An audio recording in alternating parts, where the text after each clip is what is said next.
Olá, seja bem-vindo ao Voxcast, o podcast aqui da voxmais.com. Aqui a gente fala de empreendedorismo, vida e saúde, pessoas de sucesso e muito mais. Aqui no nosso estúdio a gente está tendo a honra de receber aqui o deputado estadual João Pingarilho. Seja bem-vindo, é um prazer para a gente receber por aqui, João. Obrigado, Jonas. É sempre uma alegria estar aqui com você na Voxcast, né? Então, me sinto sempre muito bem de estar aqui com você. Que bom, maravilha, maravilha. Cara, como é que está sendo, João, esses primeiros dias aí, João, deputado, é uma mudança de vida, como é que está sendo isso tudo na tua vida aí? Jonas, a gente ainda está num processo de adaptação, né? Existe uma mudança aí na rotina, né? Acaba mexendo um pouquinho com a família. O João que era só empresário, né? Isso, então a gente precisa estar toda terça e quarta em Belém, né? Então acaba mexendo um pouquinho, mas estamos devagar se adaptando, a família se adaptando, porque a gente entende também que é importante a gente cumprir essa missão, né, para a qual a gente foi chamado e que certamente teve a bênção de Deus para que a gente estivesse no mandato. Eu gosto de um texto bíblico que diz que nenhuma folha sequer cai da árvore sem a permissão de Deus. Então, se a gente está no mandato hoje, certamente teve a perfeita vontade de Deus, teve a permissão dele para que a gente estivesse. E se tem a permissão dele, também certamente tem um propósito, né, que ele quer cumprir através da nossa vida lá na Assembleia Legislativa com o povo paraense. Com certeza, com certeza. Só para todo mundo entender bem, João, para não ficar nenhuma dúvida, né? O João não era deputado e agora é deputado. Só para explicar para quem está nos assistindo, como é que aconteceu esse processo do João agora vai ter 2 anos de mandato como deputado estadual, né? Bem, em 2022 eu concorri à eleição pelo PSC. Naquele momento se elegeu pelo PSC o Wesley Tomás, de Itaituba, e o Tony Cunha, por Marabá, né? Foram os 2 mais votados. Foram os 2 mais votados. E eu fiquei em terceiro colocado como primeiro suplente. Após isso, o PSC foi incorporado ao Podemos, né? Então o PSC 20 foi incorporado ao Podemos pela questão da cláusula de barreira. Então, quando houve essa incorporação partidária, abriu-se uma janela, uma permissão para que as pessoas que estivessem no partido pudessem escolher um novo partido. Certo. Então, nesse momento, o Tony Cunha tomou a decisão de sair para o PL e o deputado Wesley tomou a decisão de ir para o Avante. E em 2024, ambos decidiram concorrer à eleição para a prefeitura nos seus respectivos municípios, né? O Wesley em Itaituba, Tony Cunha em Marabá.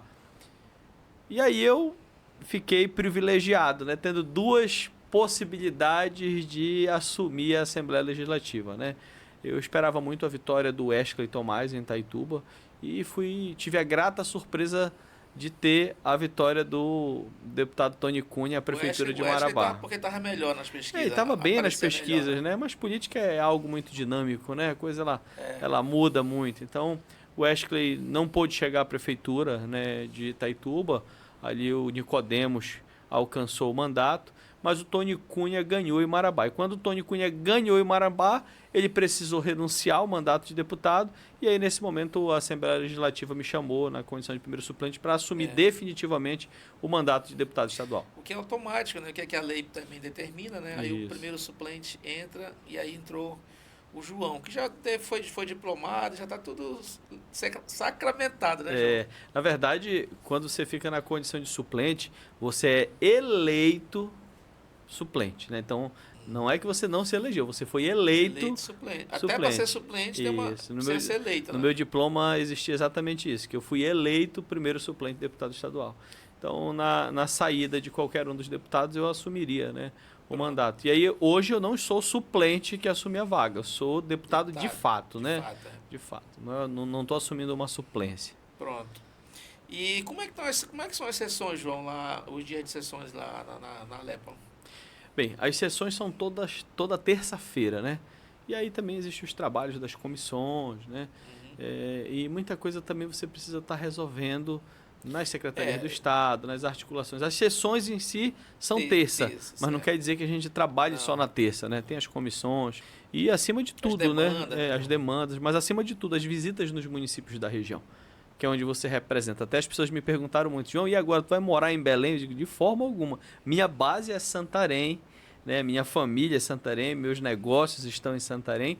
E minha base política também está em Santarém, Mujuí, Belterra, Prainha, né? Monte Alegre, está aqui nessa região. Então, eu não acho legal, não acho justo nem com as pessoas que acreditaram em mim, com as pessoas que me passaram essa procuração para representar elas na Assembleia Legislativa, agora haver um distanciamento. Então, pelo contrário, agora que tem que estar próximo, né, para que o nosso povo do oeste do Pará tenha esse sentimento de pertencimento do mandato de deputado estadual e que a gente possa vir fazer um trabalho que seja motivo de orgulho, né? Que é o eleitor, que até aquele que não votou na gente possa ter aquele sentimento de pertencimento do mandato, né? E possa sentir o orgulho de dizer, agora nós temos um deputado que verdadeiramente nos representa e que nos dá orgulho. Legal. Porque uma coisa que eu sempre digo também, João, na área política, é que tanto o majoritário quanto o representante, no seu caso de deputado, ser deputado de quem votou em ti e de quem não votou, né?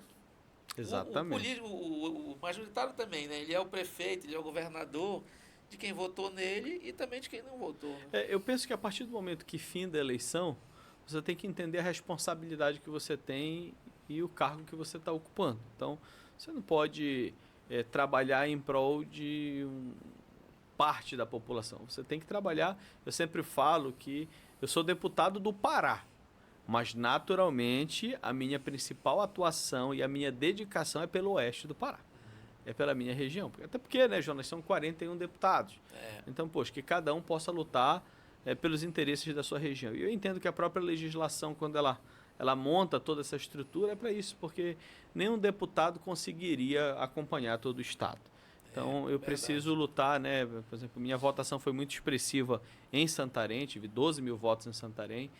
11.900 e alguma coisa, por que não dizer 12? 12 mil votos, né? Em Prainha tive 5.960, praticamente 6 mil votos. Monte Alegre também foram 2.000, mais de 2.000 votos, quase 2.300 votos. Rurópolis, 1.700 votos. Juruti, mais de 1.000 votos. Né? Belterra, bem votado também. Então, assim, eu preciso cuidar dessas pessoas que acreditaram em mim. Se a gente fosse fazer uma conta básica aqui, são 144 municípios e são 41 deputados, né? Então você vai ver aí que cada deputado, se cuidar bem de pelo menos 3 municípios, todo o estado está bem representado, né?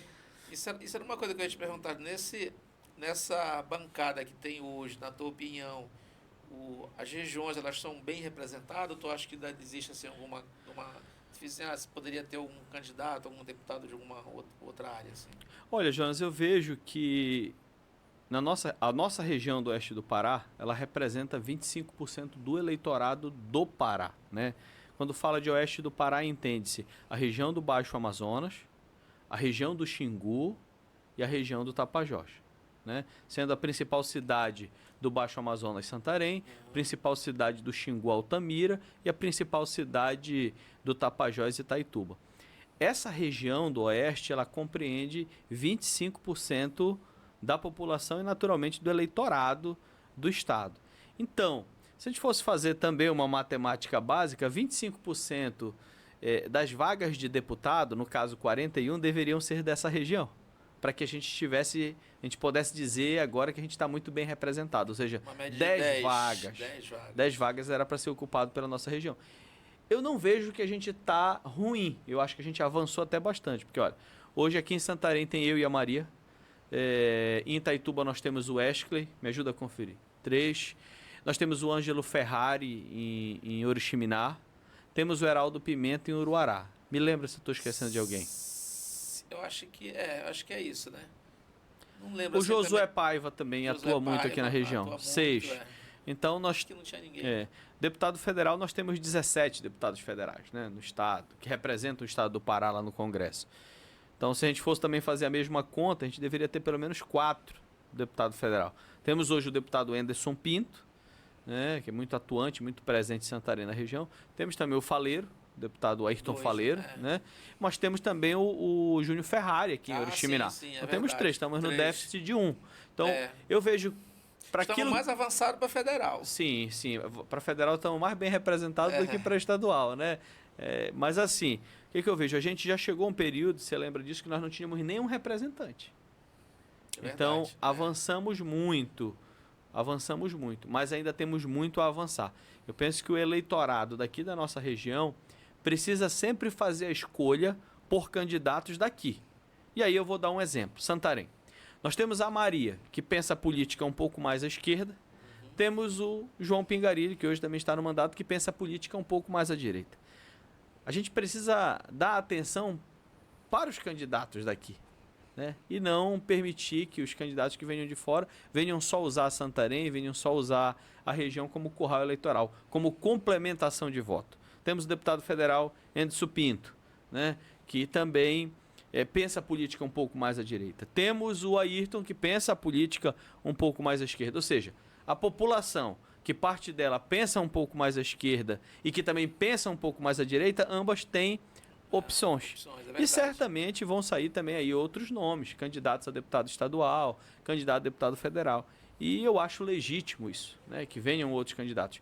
Tanto que venham representando verdadeiramente a nossa região e que a nossa população possa ter esse entendimento de votar em quem é daqui. Porque quando a gente vota em quem é daqui, quando a gente tem representante daqui, a gente automaticamente traz a atenção do Estado, traz a atenção do governo federal, traz recursos para cá. Então traz desenvolvimento social e econômico para a nossa região. Quem ganha é o município, região. Né? Ganha é o município com tudo isso, né, João? Isso, quem ganha é o município, quem ganha é a região.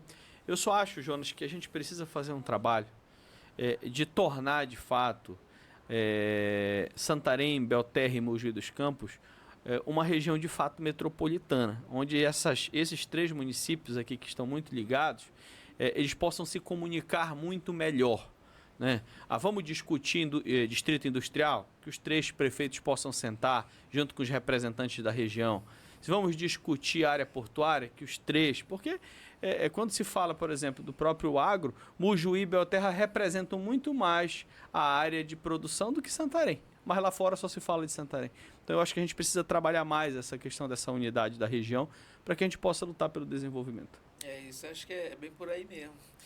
Pessoal, a gente começou o nosso podcast aqui falando de diversos assuntos. A gente estava aguardando aqui a doutora Soraya Plaque, que chegou aqui com a gente. Seja bem-vinda, doutora. Muito obrigada, Jonas. É sempre um prazer voltar a essa casa. E é um prazer encontrar o nosso querido deputado João Pingarilho, que está lá na batalha, na Lepa. Alegria é nossa, doutora. Que é isso? A gente estava discutindo ainda há pouco, doutora, falando como é que está sendo esse momento na vida do João, de deputado, representando a nossa região, representando aqui a nossa cidade, né? Pra gente é muito bom, João. Fico feliz de te ver lá, cara, nessa representação da cidade toda. E aí vem um desafio, né, João? Verdade. E já teve agora, nesse primeiro momento, a lei da educação, né? Foi revogada essa. Sim, foi revogada a lei da educação. A Sim. 10.820, né? Acho que eu vi até um depoimento você falando que votou a favor, né? Eu penso que o momento era esse. A gente precisava revogar essa lei. Eu achei que foi sábio da parte do governo. E eu gosto muito disso, a questão do diálogo, do consenso, né? Então eu vejo que as entidades sentiram que a lei não seria benéfica, né, para o setor da educação nesse momento, então fizeram as manifestações, tiveram uma voz realmente muito ativa e o governador teve a sensibilidade, né, de sentar, dialogar e chegaram no entendimento que a lei ela seria prejudicial e que vai ser rediscutida uma nova lei para esse magistério que possa fortalecer verdadeiramente a educação, né, e com isso alcançar a população paraense. Legal, que coisa boa, maravilha. Vai ser rediscutida e volta, né, depois mais na frente. Mas de fato foi revogado. Sim, vai ter depois uma nova discussão com relação a isso. Doutora, e aí tem uma nova lei, né, que é uma questão de uma lei fiscal, né? Fale pra gente um pouco, pra gente entender mais sobre essa lei que foi aprovada. Então, o nosso deputado até nos ajudou muito em Belém, né? Esteve muito conosco lá pelo CIRSAM, pela Associação Comercial, pleiteando também a revogação da Lei 10.837, que foi publicada em 26 de dezembro, né? No apagar das luzes, e para assim, quem, 2024. quem ainda não conhece, o que é essa lei, o que ela diz hoje? Então, essa lei, ela institui no estado do Pará o FDE, que é o Fundo de Desenvolvimento Econômico. Esse fundo ele já existe desde 1991, só que ele era somente sobre o minério. Era uma espécie de taxação por meio de contribuição. Então, o governo ele estabelece que determinadas áreas, determinados setores devem contribuir para o Estado um pouco mais do que os outros setores. E, antigamente, de 91 para cá, era o minério. Em 2024, o governo resolveu ampliar isso e também refletiu na produção de grãos, né, soja e milho, na madeira, na carne e ampliou também minério. Então, qual que é a nossa discussão desde o final de 2024 para cá? Porque essa lei ela entra em vigor agora dia 27 de março de 2025. E qual que é a nossa luta de finalzinho de 24 para cá? É também a revogação da legislação. Porque a gente entende, assim como o deputado esclareceu agora há pouco, que também não é o momento, não seria um momento adequado taxar a produção de exportação nesse ano tão difícil, depois de 2 anos muito complicados para a produção e muito complicados para a exportação do Pará. A gente não pode esquecer que o PIB do Pará ele é basicamente constituído de exportação. E a gente ia acabar assassinando o nosso principal vetor de impulsionamento econômico. João, e você lá como deputado, como é que você vê essa lei e tem para passar para a gente? Bem, Jonas, primeiro deixar claro que eu não estava ainda deputado, no momento que a lei foi aprovada. Né? Eu penso também que alguns deputados acabaram votando a favor da lei sem dar a devida atenção para a redação dela. Né, doutora? Eu não acredito que alguns deputados ali aprovariam essa lei sem pedir vista, né?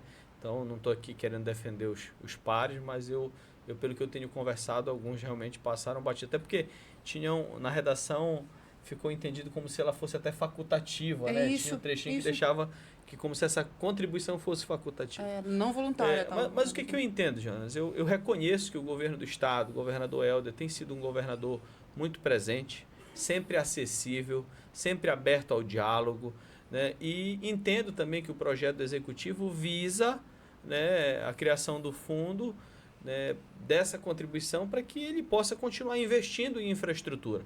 E eu acho que até aí, né, doutor, não tem nada de errado, né, esse diálogo. O problema é que isso não foi amplamente debatido com as entidades. Né? Eu acho que todas as entidades precisam de investimentos de infraestrutura. Né? Todos os produtores, melhor dizendo, precisam dos investimentos na infraestrutura para a escoação do grão, né? Precisam de pontes para evitar a questão do pagamento das balsas para estar atravessando sua carga. Né? Então, assim, até existe legislação também que para exportação da carne, doutora, me corrija se eu estiver errado, existe uma regra que o boi, após abatido, o caminhão não pode trafegar em estrada de chão. Né? Ele precisa trafegar em cima do asfalto. Então, a gente entende o que o governo do Estado quer colocar, que quer investir. É como se fosse um condomínio, né? A gente precisa de contribuição dos condôminos para melhorar a estrutura do condomínio. Até aí tudo bem, eu entendo o lado do Estado. Mas quando você vai ouvir o produtor, aí você se sensibiliza, porque você vê que ele não está vivendo um bom momento, né? A questão climática afetou muito a produção dos grãos, principalmente. Né? A gente há relatos de que o custo por hectare de plantação chegou ao custo de 70 sacas por hectare e colheram 45 sacas por hectare, ou seja, ficaram num déficit. Né? A gente vê também que o preço do gado hoje está se recuperando, né? Ainda não está no preço ideal, né, da carne bovina. E o que hoje está sendo discutido por um grupo de trabalho que foi criado numa proposta dentro de uma reunião com o governador e com o setor produtivo e com as entidades. É que a lei seja rediscutida antes que ela entre de fato, antes que ela torne, que venha a ter seus efeitos, né, doutora? Né? A partir do dia 27 de março, né? Então, o que está sendo discutido hoje? A discussão é que a gente venha a debater a respeito do tempo, né, que essa lei não venha ter seus efeitos agora a partir do dia 27 de março, que ela venha a ter efeito só a partir de janeiro de 2026. E estão sendo discutidos os valores, porque os valores realmente eles inviabilizavam o setor produtivo. Né? Se eu estiver errado, doutora, me corrija, estava sendo cobrado de contribuição R$ 4,30 aproximadamente por saca de soja, R$ 2,12 aproximadamente por saca de milho, e R$10, eu não lembro a fração, 80 arroba. E 80 centavos por arroba de boi. Então, isso certamente iria inviabilizar, né, o setor produtivo. Então, isso vai afugentar aqueles que também querem vir investir no Pará.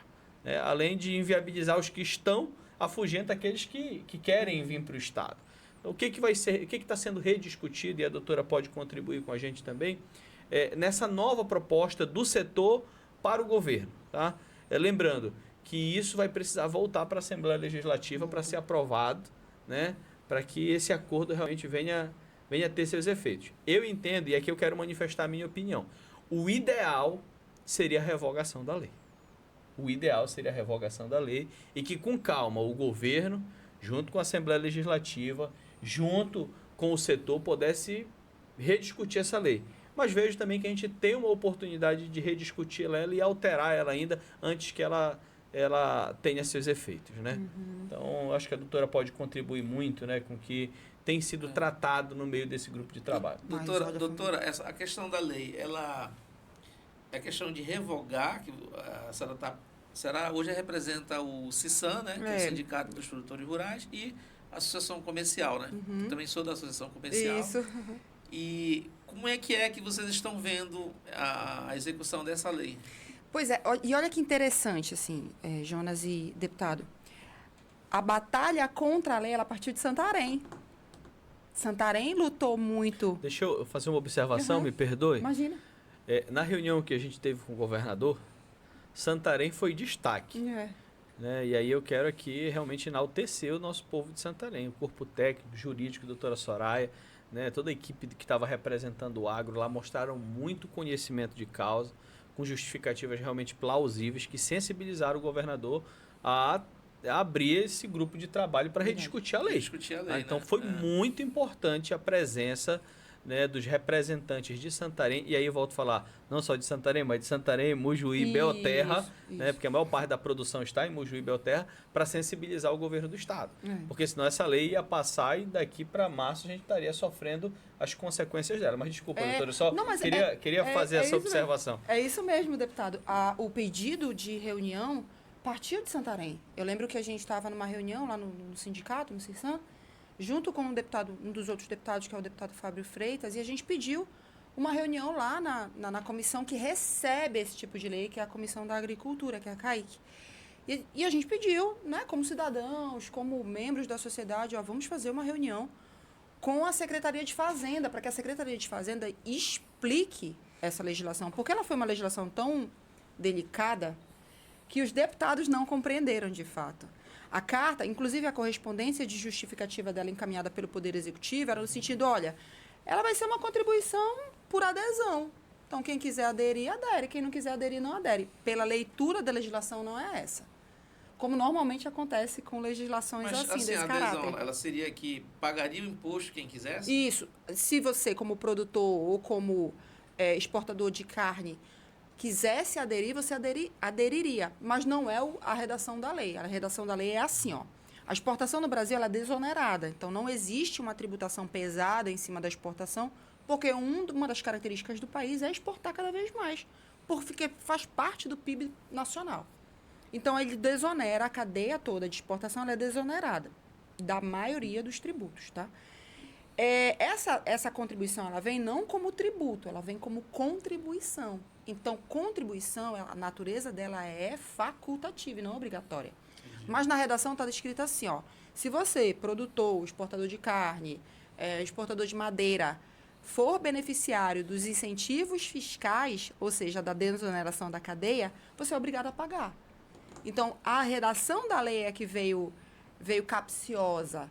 Ela foi uma lei inteligente nesse sentido, tu entende? Só que ela não é uma lei inteligente para o momento político, para o momento econômico, e nem tampouco para a utilização dessa arrecadação. Imagina você, o Pará foi responsável por 3,98 bilhões de dólares em exportações em 2023. Se você calcular vezes 2 em cima disso, você vai ter uma arrecadação trilionária, bilionária aí. Você vai fazer o quê com esse dinheiro? Pela lei, você só pode investir em estrada, em estrutura rodoviária. Santarém, por exemplo, de Mojuí para cá é BR. Então, a gente não vai ser beneficiado aqui na nossa principal forma de escoamento da produção. Então, é uma lei que vai dificultar o governo de estado de utilizar o recurso arrecadado. Então, ela não é uma lei tão inteligente nesse sentido. Uma lei inteligente, né? Nesse sentido, nesse sentido, ela não é. Por isso, a sugestão do deputado, a revogação seria o melhor dos mundos. Mas, né? doutora, assim, a gente sabe que o Estado, para ele precisa aplicar. Então, é a criação de um fundo, a lei, né? Isso. Para as estradas, né? Para investimento no setor. Na infraestrutura rodoviária. A luta é que não existe essa lei, ou não é bem assim? É o que esse fundo exista, mas o problema está sendo como ele foi criado. É isso? O problema é uma cadeia. Uma cadeia. Eu vejo assim, Uma Jonas, cadeia. o ideal era que essa lei fosse revogada, a exemplo da 10.820 da educação, Certo. e que a gente junto pudesse construir com calma Certo. a lei de contribuição para esse fundo. Né? Nós entendemos que o governo do estado tem investido em infraestrutura, tem sido um governo sensível ao agro, sensível ao desenvolvimento econômico da nossa região. Porém, a forma que essa lei foi redigida, ela não ficou muito clara, né? Como a doutora Soraya falou. O que a gente vai fazer? Essa contribuição vai só para as PAs, mas quais são as PAs que a gente tem dentro da nossa região? Porque a maior parte dessa produção é escoada por ramais, que são de responsabilidade dos municípios. Então, esse fundo vai ser direcionado para pavimentação e estruturação, né, desses ramais, ou vai ser só para as PAs? Entende? Então, é por isso que precisa-se de tempo para ser feito um estudo mais aprofundado, para que a gente seja mais assertivo, para que ela venha a atingir o objetivo pelo qual ela está sendo criada. Porque o que eu entendo? O governo do estado quer investir em infraestrutura, né, quer tornar o estado um estado grande com um agro forte. Eu entendo isso. Né? Mas da forma que a lei foi criada, primeiro, o valor de contribuição inviabiliza o setor produtivo. Isso. Segundo, o recurso que vai para esse fundo, ele vai ser gasto exatamente com o quê? Então, eu acho que é aí que está a discussão, né, doutor? Com o que vai ser gasto? O problema não é o fundo, doutor. Não é a criação do fundo. São os valores. Pois é, tem uma discussão também muito grande sobre o fundo, né? Tem uma discussão constitucional até sobre o fundo. Porque o que aconteceu? Com a introdução da reforma tributária na Constituição Federal, abriu-se um espaço, isso foi uma luta do Estado do Pará e do Estado do Maranhão, para incluir um determinado trecho dentro da reforma tributária que possibilita os estados a criarem os fundos. O problema é que os fundos não poderiam ampliar a sua base de incidência. E o fundo do Estado do Pará ele já era criado para o minério. E ele aumentou a base de incidência. Então, existe uma discussão também constitucional aí. Se você me disser, olha, senhora, essa lei ela é perfeita em aspectos constitucionais, ela não é perfeita em aspectos constitucionais. Isso não é a Soraya que está falando, são os grandes tributaristas do nosso Estado. E ela, talvez o Estado ainda enfrente essa discussão perante os tribunais. Tá, ultrapassado isso, o outro problema. Ela não foi uma lei com base em um estudo no que temos no Estado do Pará de deficiência de estrada de rodagem, por exemplo. Tem um mapeamento disso, né, deputado? Eu entendo assim, né, doutora, que a gente precisaria fazer um estudo, né? Temos hoje o pedido de estadualização do trecho que está entre o Guaraná, comunidade do Guaraná em Santarém, a Santa Maria do Uruará, no município de Prainha. É um trecho de 150 e poucos quilômetros, né? Que a manutenção fica por conta de Santarém e do município de Prainha. Hoje Essa ela é lei, municipal, né? aí eu vou dar como exemplo, isso serve para todo o estado do Pará. Essa lei, ela contemplaria que esse trecho vai ser estadualizado e pavimentado? Eu acho que essa é uma discussão. Então, Entendeu? e a manutenção dela? E a manutenção? Ela como é que vai reservaria ficar? valores? Entendeu? Então, eu vejo que o setor produtivo ele entende e reconhece que a criação do fundo para esses investimentos é importante. A discussão primeiro, o tempo de aplicação dessa lei, porque para esse momento realmente não tem a mínima possibilidade dos produtores pagarem essa contribuição. Segundo, os valores dessa contribuição, que realmente inviabilizam o setor. E terceiro, que fique clara aonde vai ser aplicado esse recurso. Essa infraestrutura vai acontecer exatamente aonde? Isso. Vai, de fato, beneficiar o setor produtivo? Não é isso, doutor? É isso. Eu acho que é basicamente isso. Agora, eu entendo, doutora, que tudo começa com uma ideia, né? Começa com uma ideia. Então, foi feita uma lei e essa lei precisa ser ajustada, ela precisa ser polida. Né? E aí eu quero parabenizar o governador Helder, porque ele foi sensível a abrir essa discussão, a criar esse grupo de trabalho para que a gente possa construir uma lei que seja benéfica para o Estado e benéfica para o setor produtivo. E nós estamos vivendo exatamente esse momento, né, doutor? O momento dessa discussão e de levar uma proposta para o Executivo para que realmente a gente possa criar uma nova lei, tornando sem efeito essa que foi aprovada em dezembro. A ideia é fazer o ajuste nessa lei para que ela tenha a sua eficácia completa em 1º de janeiro do ano que vem. Esse é um dos primeiros pleitos. Ela não é uma lei tributária em si. Então, por exemplo, se o governo quisesse, a partir da publicação ela já poderia surtir efeitos. Mas o governo deu o período de noventena, que a gente diz que são os 90 dias, que é uma regra para as legislações tributárias. E agora o nosso pedido é, vamos empurrar isso para o ano que vem, para que todos os setores se organizem toda a cadeia. E olhem só, no primeiro momento, assim, nas discussões lá do grupo de trabalho, do qual a gente participa também, a gente achava que o consumidor final não seria afetado. Porque quem vai ser afetado, em tese pela lei, é o setor exportador. Mas na leitura e nas discussões, o consumidor final ele poderá ser afetado. Porque, veja bem, a carne, por exemplo, o frigorífico, que, enfim, recebe a carne do matadouro, recebe o boi do matadouro, vai cortar ali as partes e vai encaminhar para o setor exportador. Com essa tributação na exportação, o que o frigorífico pode optar? Não exporto mais. Eu vou vender para o mercado interno. Então, ele pode fazer com que isso se torne uma cadeia e chegue no consumidor final. Porque ele não vai encarar sozinho aquela metade que ele está exportando daquele sobrepeso, porque ele não consegue colocar o cálculo no comprador, porque é uma commodity. Quem define o preço do boi hoje no mundo é uma bolsa internacional. Não sei se é de Chicago, que é a mesma que determina o valor da soja. Mas ele não consegue jogar no preço final. Ele tem que jogar aqui dentro. Diferente do produtor de soja e de milho, que absorve isso. Ele engole essa contribuição, esse valor de contribuição. E aí, doutora, é interessante falar que essa contribuição ela é paga para exportação. Para venda local, não. Venda dentro do país, não. Só que o problema é que quase que 100% da produção dessa soja e do milho é para exportação. 100% soja e milho é então, exportação, o impacto é absurdo em cima do produtor. Entendi. Essa lei ela foi baseada na lei do Estado do Mato Grosso, que institui a FETAB lá, que já é um pouco mais antiga. Só que o Estado do Mato Grosso, ela institui a FETAB em cima dos grãos e do boi.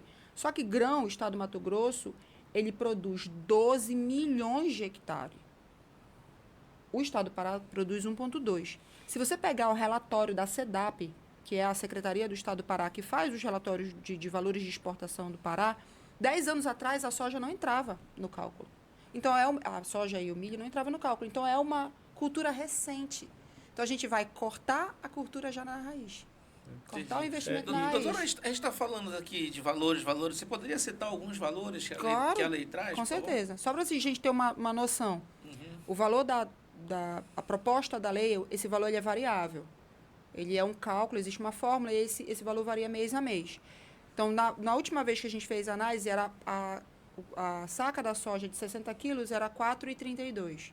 A saca de milho de 60 quilos era 2,12. A tonelada do boi era R$720. E a madeira mundialmente ela é medida por metro cúbico e a lei estabelece por tonelada e não estabelece um valor fixo, porque o cálculo é diferente na madeira, então ficou uma grande confusão assim, na parte da madeira. E o minério também. O minério é 60 UFIH e aí vai calcular. O minério não entrou nessa discussão do grupo de trabalho. O que está entrando na discussão é madeira, carne. A nossa proposta é cair de 4,30 da soja para R$1 por saca. De 2,12, 2,13 do milho para 50 centavos a saca.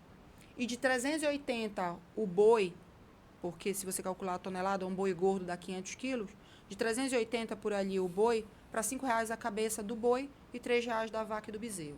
Então, essa é a proposta do setor. O melhor dos caminhos, como disse o deputado, é a revogação. Se a gente não conseguir, a gente está tentando avançar nisso.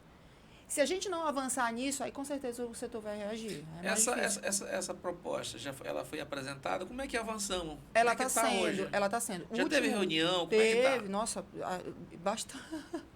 Como é que tá? Para quem está em casa entender como é que está o processo dessa Santarém negociação de está hoje. lutando muito, né, deputado? Santarém está batalhando. Santarém está sendo protagonista, viu? Está de parabéns, volto a falar. Santarém está de parabéns. Santarém, Mojuíbe, até a nossa região está de parabéns. Linha Então, de frente aí. o que acontece? As discussões estão avançando, né? Os técnicos estão trabalhando, junto com a equipe também do governo. Agora, no próximo dia 19, quarta-feira, vamos ter também uma reunião lá na Assembleia Legislativa, né? Para já fazer os últimos ajustes para que essa lei venha a ser encaminhada, né, doutora? Já para o Executivo. Ela volta, né? O processo está avançado, né? O projeto ele tem que ser apresentado para o governador. O projeto vai ser apresentado para o governador, porque a iniciativa da lei é do Poder Executivo. Então, apresenta para o governador recomenda à Assembleia a revogação ou total dessa lei ou de termos dessa lei e apresenta um novo projeto. E a Assembleia volta a votar. Entendi. Então, a Casa, né, do Legislativo é que vai dar a posição final. Legal. E, João, como é que você está, a sua defesa lá na nossa causa aí? E, Jonas, a sempre. minha bandeira sempre foi pelo desenvolvimento econômico da nossa região. Sempre foi. Então, pode ter certeza que eu vou votar junto com o setor produtivo. Vou estar junto com o setor produtivo, votando junto com ele, lutando a favor dele. Claro, eu só preciso ser lúcido, né? Também a gente precisa entender que o setor também precisa de investimentos. Então, se a gente conseguir chegar num consenso, que é o que está sendo construído, perfeito. Eu acho que fica confortável para todo mundo. Mas se não se chegar a um consenso, aí eu fico ao lado do setor produtivo. A gente precisa continuar avançando. Eu entendo que a melhor forma da gente arrecadar é continuando estimulando para que mais pessoas venham produzir dentro do nosso estado, né? E que a gente possa verticalizar essa produção aqui dentro da região para exportar. Então, eu acho que aí a gente contribui muito mais com o estado, aí a gente gera muito mais emprego e renda, e aí todo mundo fica feliz e satisfeito. A gente precisa realmente fortalecer o desenvolvimento econômico da nossa região. Sem dúvida, sem dúvida. O fundo ele vai trazer benefícios, né? Por isso que eu perguntei ainda há pouco, a questão não é o fundo, né? Foi o modo como as coisas aconteceram. Foi criado, né? É muito atabalhoado. Porque a gente sabe também, como o João frisou daqui, o deputado, que precisa investir. E aí precisa ter um fundo para poder esses investimentos acontecerem, né? Mas a grande questão não é essa, né? Da criação do fundo. O modo, né? Como foi feito. Na reunião com o governador, que o deputado até esteve conosco, que a gente apresentou todas as razões pelas quais os setores estão se manifestando, ele fez uma apresentação de slide e ele colocou, olha, no ano passado a gente construiu mais de 2.000 quilômetros de estrada e realmente o estado ele está muito mais pavimentado, né? A gente que viaja muito para o interior, a gente consegue constatar isso e é de muita qualidade. De fato é pesado, é um recurso pesado. O orçamento do estado do Pará é um orçamento apertado, porque agora que o estado do Pará está virando em alguns lugares, setor produtivo, setor muito mais competitivo com outros estados. Mas a gente não pode fazer as coisas de forma atropelada, como disse o deputado. Uma lei como essa, que tem um impacto muito grande, ela precisa ser muito bem estudada, até porque, para a utilização do recurso, vai ter que passar pela análise de um comitê. Então, o governo não vai ter muita disponibilidade dos recursos. Ele vai ter que passar pelo... Eu até penso, sabe, doutora, que se pudesse ter condicionantes nessa lei, seria muito interessante, né? Que esse fundo, por exemplo, pudesse investir na construção do distrito industrial. Que a gente pudesse atrair para cá investidores, para que a gente pudesse ter uma esmagadora de soja, por exemplo. Né? Que, dentre as condicionantes, também tivesse a questão da desburocratização da implantação da área portuária 2. Porque é importantíssimo para a gente escoar essa produção. A gente já produz a matéria-prima. Agora imagina só se a gente consegue verticalizar essa matéria-prima aqui e se a gente consegue ter porto para exportar. Aí o produtor vai pagar a contribuição com prazer. Porque ele está enxergando que ele vai contribuir, mas que ele está enxergando o desenvolvimento bem aqui à frente dele. Então, eu acho que isso seria interessante. Então, precisamos construir algo realmente que venha trazer benefício para o Estado, venha dar condições para o Estado investir em infraestrutura, mas que também seja viável, que o produtor tenha a capacidade de pagar essa contribuição e que veja o resultado desse valor aplicado. Que funcione mais como um investimento, né, João? Isso, exatamente. Estou investindo, mas vou ter retorno. E eu vejo a sensibilidade do governador e vejo também que dos produtores, eles têm a sensibilidade para isso. Eles entendem a importância destes investimentos. Eu acho que a discussão só é o seguinte: talvez o governo queira a mesma coisa que o setor produtivo quer, mas isso não está na redação da lei. Então a gente precisa ajustar a redação dessa lei para que ela fique de acordo com aquilo que o governo e o setor produtivo querem. É um acordo que seja bom para ambas as partes. Né? É isso mesmo, né, doutora? E a lei já está sendo discutida no Poder Judiciário, inclusive. Já existe uma ação de uma sociedade, de uma associação, inclusive, que já protocolou o pedido de suspensão dos efeitos da lei. E aí, doutor, eu penso assim, essa lei não dá para continuar, viu, Jonas? A gente precisa realmente barrar ela. Agora, o que eu vejo com tudo isso? A gente também não pode ter a mente pequena. O setor produtivo também precisa ter a mente aberta, entendendo que se a gente quer melhorias, quer investimentos, a gente também precisa contribuir. Eu comparo isso igual como um condomínio. Às vezes a gente quer que o nosso condomínio tenha a melhor piscina, que tenha a melhor infraestrutura, a melhor limpeza, mas às vezes a gente não quer contribuir com o condomínio, né? Então, acho que a discussão do setor produtivo não é essa. O setor produtivo é inteligente. O setor produtivo é inteligente, o setor produtivo é lúcido.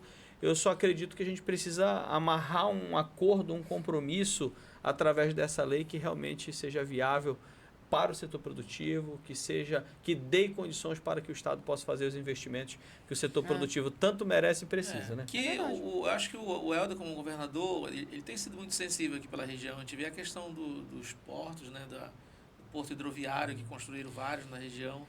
Eu acho que também, se a gente conseguir trazer esses investimentos para dentro do agro, seria um negócio muito bacana. Né? E aí a gente vai ter uma região, né, um estado muito forte com a questão do agro, que ninguém freia isso, ninguém segura o desenvolvimento. É o maior tentáculo da economia. Ninguém vai segurar o desenvolvimento. Né? E o que eu vejo com relação a isso? Eu até fui muito questionado, eu não apoiei o governador Helder na eleição passada. Né? Não apoiei ele, não votei nele. Mas eu preciso ter a capacidade de reconhecer que o governador Helder tem sido um governador presente, de fato, em todo o estado do Pará e que nós temos investimentos por todo o canto do estado, por todos os cantos do estado. Onde você chega, olha aqui, daqui a pouquinho amanhã ele está vindo entregar a PA 370, né? Essa importante rodovia estadual que integra Santarém a Uruará, integra a região do Baixo Amazonas ao Xingu. Né? Então, economiza aí aproximadamente 150 quilômetros antes que você precisava ir por Rurópolis. E agora de uma estrada pavimentada e com qualidade. Então a gente vê os investimentos do Estado. Daqui a pouquinho nós estaremos entregando o ramal do Cuamba, que nem é uma PA. Lá em Alenquer. Que vai integrar ali a 255, né, com o município já de Alenquer. Então, existem os investimentos, é inegável os investimentos do Estado, inegável. Inclusive, o governador fez questão de colocar para a gente lá, né, doutora, que muitos desses investimentos foram feitos a toque de empréstimo e não que o Estado tenha a capacidade real de fazer esses investimentos. Então, para que ele consiga continuar avançando, precisa de contribuição. Mas a ideia é que essa contribuição caiba no bolso do produtor e que fique claro para ele o que ele vai ganhar com isso. E onde vai ser aplicado. Né? Então, isso, né? Poxa, que bom que a negociação está avançando e a gente espera que isso aí se resolva da melhor maneira possível. A gente sabe que o Pará precisa continuar investindo, eu concordo com o João também. Essa questão, João, porque eu acho que política é momento, né? A tua decisão, naquele momento era a melhor decisão para ti, depois é outra, né? Eu vejo muito assim política. Às vezes a gente toma uma decisão de um apoio em determinada campanha e em outra campanha, mas é um momento. Naquele momento, o cara tomou aquela decisão. Lá na frente é outra coisa. E eu acho que não é só o momento, é uma questão de lucidez. Eu acho que você precisa reconhecer e não ficar aqui preso a uma bandeira ideológica. Né? Por exemplo, aqui em Santarém hoje nós temos 2 deputados estaduais. Eu, que penso a política mais à direita, temos a Maria, que pensa a política mais à esquerda. Mas eu tenho conversado muito com ela. Eu digo, Maria, você defende o que você acredita, eu defendo o que eu acredito. Porém, nós temos que lutar pelo aquilo que nos une. É o que nos une, é o desenvolvimento de Santarém, é o desenvolvimento verdade, da região. é isso. Então, em muitos momentos, nós temos que trabalhar juntos, independente de bandeira Porque isso partidária. aí tá acima, né, João? O Do que o povo desenvolvimento. quer é que o político brigue pelos interesses do povo e não entre si. Né? Então, acho que a gente precisa realmente ter uma classe política mais qualificada para que a população possa ter orgulho dos seus representantes. Concordo com o João. É isso. Inteiramente. Pronto, doutora? Pronto. Poxa, um papo desse aqui foi muito legal. Bom, né? Discutir aí. O que a gente. As suas considerações aí a respeito da lei. Qual é a lei, doutor, a numeração? A 10.837. Que você falou que ela não é uma 2024. lei fiscal. Eu achei que fosse uma Ela lei. não é tributária. Ela Ela é é uma tributária, lei aliás. que impõe uma contribuição que tem a natureza de ser voluntária. Porque tributária é só o que é obrigatório, né? Uhum. Só que é isso que a ação judicial, uma das ações que foi ajuizada, trata. Ela não é uma lei tributária, mas ela se comporta como um tributo. A contribuição se comporta como um tributo. Pronto. Podemos contar contigo, João, Uma lá? jabuticaba. Sem dúvida alguma. Tem esse compromisso firmado, gravado, né, doutora? E eu acho que acima de fato. palavras, eu acho que são as ações, né? A gente tem estado junto, né, doutora? Temos visitado os órgãos juntos, temos caminhado junto, vamos estar junto agora na próxima quarta-feira e pode ter certeza, o nosso mandato, ele luta pelo setor produtivo, ele luta pelo desenvolvimento econômico da nossa região. Sem dúvida. Perfeito. A Associação Comercial também está aí presente, o CISAM também, né? Muito, batalhando muito. Muito mesmo. Legal. O que a gente quer ver para o nosso setor crescer, né? O desenvolvimento da região. E eu fico muito feliz agora, 2 deputados lá, né? Um deputado e uma deputada, tem mais força agora. É verdade. Tá? Doutora, suas considerações aí para a gente encerrar aqui esse papo. Eu quero primeiro agradecer à Vox, né, por esse espaço. É importante que a população saiba o que tem acontecido também para o lado de cá, o tanto que os setores estão lutando por um Estado maior, por um Estado mais forte. Quero parabenizar o deputado João Pingarelli, ele tem feito um excelente trabalho lá na Alepa. É um ambiente complexo, né? Às vezes o deputado precisa ter muito jogo de cintura, conversar com muita gente, e isso o deputado João tem feito com muita excelência, até porque já é da natureza dele. E nos colocar à inteira disposição, tanto enquanto ACES, como CIRSAM, na advocacia, para que a gente consiga avançar cada vez mais. Legal, maravilha. É isso. E aí, João, você aí? Jonas, eu quero parabenizar o governo do estado, parabenizar as entidades do setor produtivo que estão tendo essa capacidade de dialogar e encontrar um consenso daquilo que é melhor para todos, né? E, em especial, parabenizar, né, a nossa equipe de Santarém, que foi representando o setor produtivo e que realmente elevou o nível daquela reunião e teve a capacidade de sensibilizar o governo do estado para que essa lei fosse rediscutida. Legal, maravilha. Ó, tomara que dê tudo certo, que a lei volte, que ela seja revogada ou que ela seja discutida, mas que no final seja boa tanto para o desenvolvimento do Estado, né, com os recursos para o governador aplicar, mas também que seja bom para o agro, né, para o setor produtivo, que é quem carrega aí, né, o país, né, João? É isso. É isso. Tá? Ó, brigadão, João. Deputado, muita sorte lá no seu mandato, que você tenha, que Deus continue dando a sabedoria necessária para você conduzir aí com maestria e cuidando bem aqui do povo da região toda. Obrigado, doutora, também pela sua participação aqui. Imagina, disposição sempre. Pronto. Ó, para você que ficou aí até agora, um forte abraço, curte, compartilha. Até a próxima.